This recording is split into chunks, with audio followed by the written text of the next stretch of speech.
1 अप्रैल 1912 को फाल्के ने एक विलियमसन कैमरा, फिल्म धोने और मुद्रित करने के उपकरण, कच्ची फिल्म और एक परफोरेटर सहित हिंदुस्तान की धरती पर कदम रखा। इस उद्योग में फाल्के के सबसे बड़े सहायक थे उनके परिवार के सदस्य। फिल्म परफोरेटर का काम पत्नी सरस्वती ने संभाला।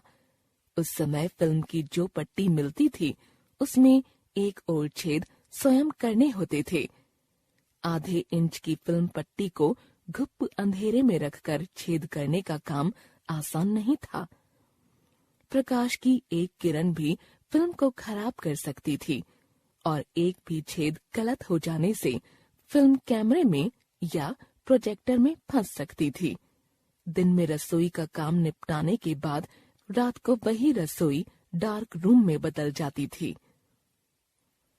फाल्के ने तय किया कि पहले एक छोटे बजट की फिल्म बनाई जाए।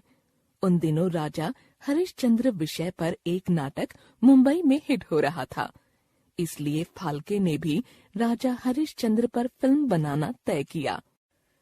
सन 1912 में फिल्म बनाने के रास्ते में आने वाली कठिनाइयों की आज कल्पना भी नहीं की जा सकती। उस समय के नाटकों में भी स्त्री पात्रों की भूमिका पुरुष ही किया करते थे।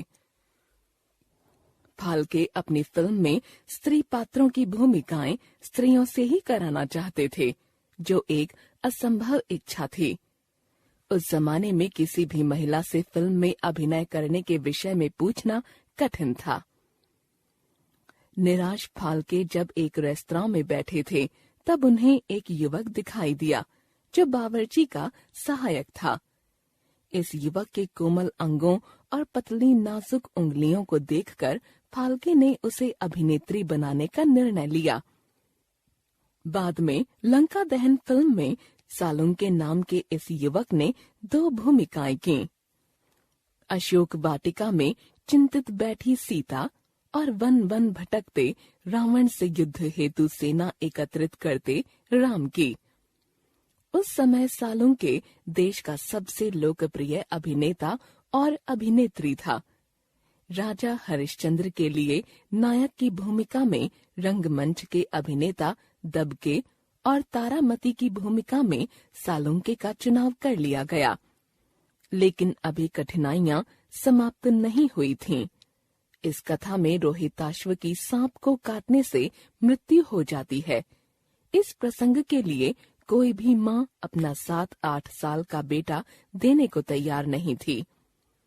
दादा साहब ने धन का लालच दिया, यश का मोह दिखाया, यह भी बताया कि यह फिल्म है, लेकिन कोई लाभ नहीं हुआ।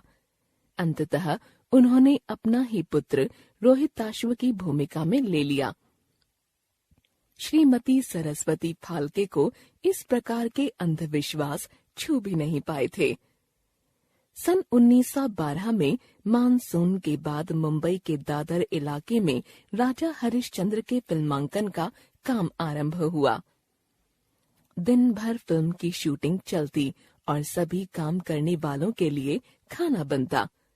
रात को फिल्म को प्रोसेस करने और संपादन का काम किया जाता। रात दिन लगकर पति पत्नी ने 6 माह में फिल्म तैयार की। फाल्के जानते थे कि अभी आधी लड़ाई ही जीती जा सकी है, इसलिए 21 अप्रैल 1913 को मुंबई के ओलिम्पिया सिनेमा में राजा हरिश्चंद्र का पहला शो गणमान्य नागरिकों और प्रेस के प्रतिनिधियों को दिखाया गया। भारतीय सिनेमा इस परिपाटी का आज तक पालन कर रहा है। 3 मई 1913 को कोरोनेशन थिएटर में फिल्म का नियमित प्रदर्शन आरंभ हुआ। वहां यह लगातार 23 दिन तक चली, जो एक रिकॉर्ड था। उस जमाने में कोई भी फिल्म 4 या 6 दिन से ज्यादा नहीं चलती थी।